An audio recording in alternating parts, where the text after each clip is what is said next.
Every fan of combat sports has their list of favorites, of legends.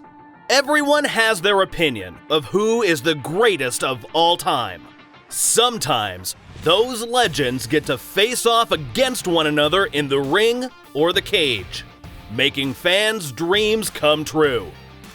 But many legendary matchups we can only imagine. As any boxing fan knows, styles make fights. What happens when you pit a legendary boxer against a fighter from another discipline? Does an MMA titan have the skills to defeat a trained boxer in the ring? Mike Tyson has long been upheld as a legend in boxing, a dangerous opponent by any metric. In his prime, he was fast, he was brutal, and he was one of a kind. The answer is, well, let me rephrase that a little bit. He was the scariest he was the scariest fighter, and I would even say athlete ever at that moment in time. Meaning not with everything we know now, but at that moment, the way he was perceived, there was no other athlete that inspired fear in his contemporary competitors and contemporary audience like Mike Tyson. Whether you're a fan of his or not, most boxing fans would agree Tyson was uniquely gifted. Bas Rutten was an MMA titan long before UFC was born, and is famous for his savagery, his street fighting intelligence, and his almost scientific skill in causing and taking pain. That's a guy that, for some reason, didn't get a lot of the love that he so deserves. He was a pioneer. Savage. Yeah, and one of the most, one of the original technical strikers. Right, taking on dudes way bigger than him and still handling them. Yeah. Skilled opponents would leave a fight with Rutten on stretchers, and no one would deny his talent. What would happen if these two combat kings stepped into the ring together? Who would reign supreme? Like, share, and subscribe to Ultimate Fighting Network as we find out who would win in a boxing match. Legendary boxer Mike Tyson or UFC titan Bas Rutten? Iron Mike Tyson was born into a rough life in Brooklyn, New York. He ran the streets as a wild, angry kid until he was placed under the legal guardianship of legendary boxing trainer Cus D'Amato, who would kick off his meteoric rise to fame.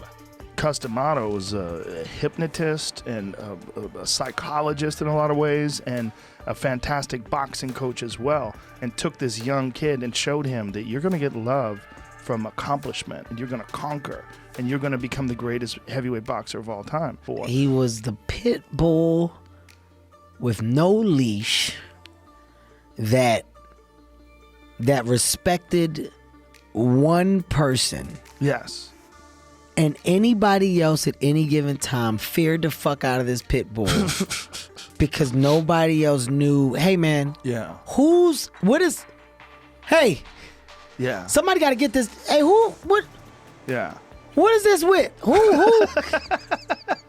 And to this day, if I see Mike, there's a little nervousness for no reason. Tyson's professional career started young, at age 18 in 1985, and was a steady climb upward.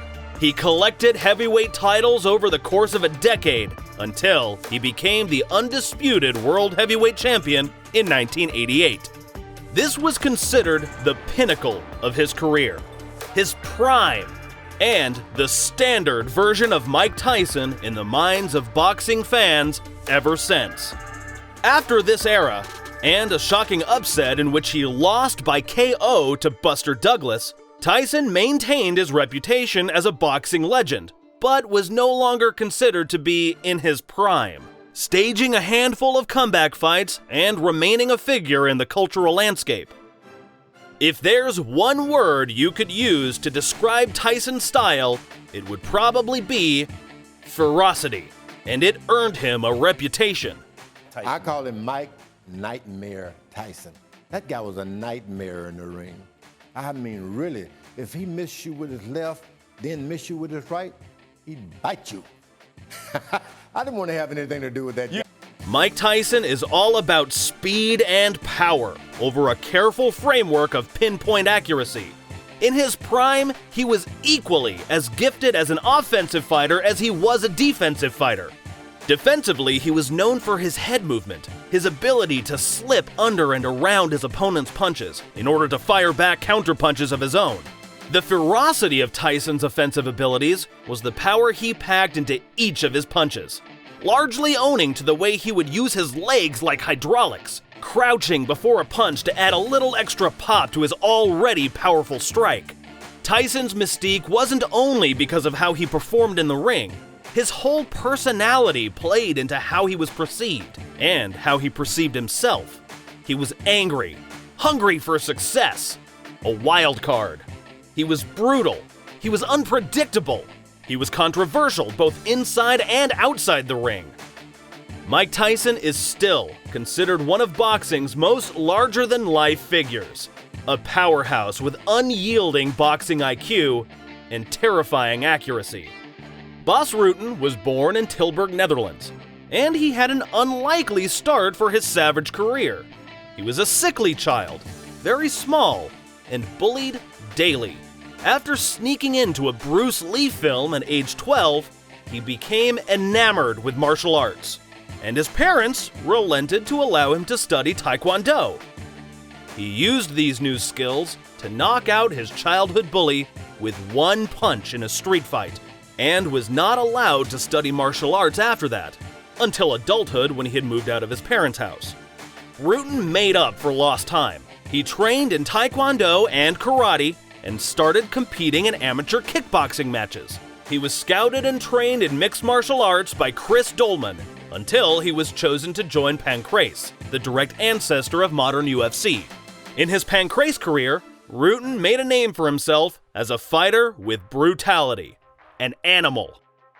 His initial weakness in ground fighting became a training target, and he watched endless tapes to perfect his technique in grappling. By the time he signed with the still-fledgling UFC in 1998, Rutten had been undefeated in his previous 19 fights, and his star was rising.